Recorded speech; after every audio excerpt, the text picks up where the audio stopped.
you to Vandergraaf for sponsoring this month's edition of Road to Recovery. Visit their website for more information about the Vandergraaf drum motor designed specifically for heavy industry applications.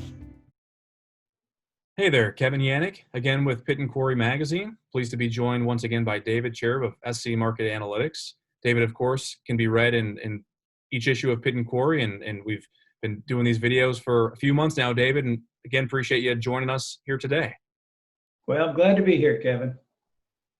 David, I wanted to circle around the residential market once again. I feel like we talked about this probably a couple months ago, but you continue to see reason for optimism within the residential market. And as the summer has gone on, it seems like the fundamentals around residential construction seem to be holding their own, and we even see greater prospects of late for residential construction.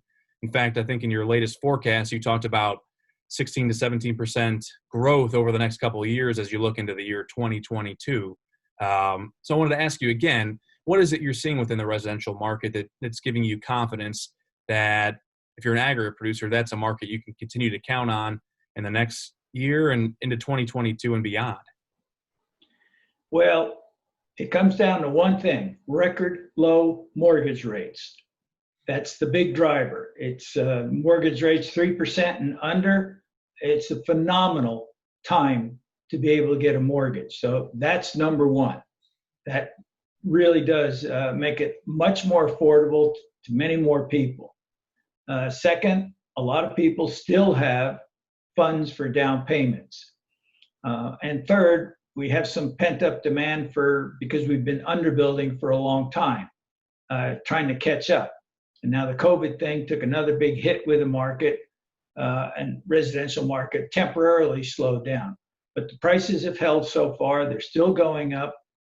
And now going forward, it looks like an even stronger residential market than we would have projected in 2019 because of these changes and the record low mortgage rates. And the Federal Reserve says, sure, we'll just keep providing funds for as long as you need them. So it looks fantastic and it looks strong.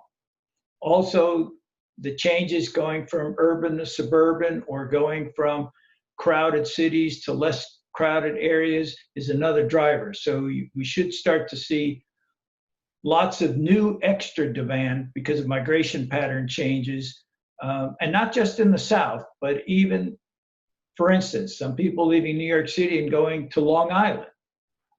So it doesn't have to be just north to south, even though that's the dominant theme, and going from very dense areas to less dense areas. Two caveats. If record low mortgage rates are the big push, the big reason it looks so good, imagine if we don't have record low mortgage rates. If we get a whiff of inflation and those mortgage rates start to increase, then the story changes a little bit. So, and if we have a change in policies where where the economy slows down a little bit going forward, those are the two big things that could slow the outlook.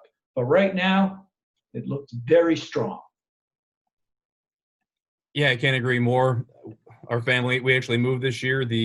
Those interest rates, they're low. They seem to continue to get lower as I talk to friends who they've been moving this summer. And let's hope those stay low. Let's hope they continue to drive some aggregate demand along with them. And David, once again, great to see you again. Have a great rest of the summer.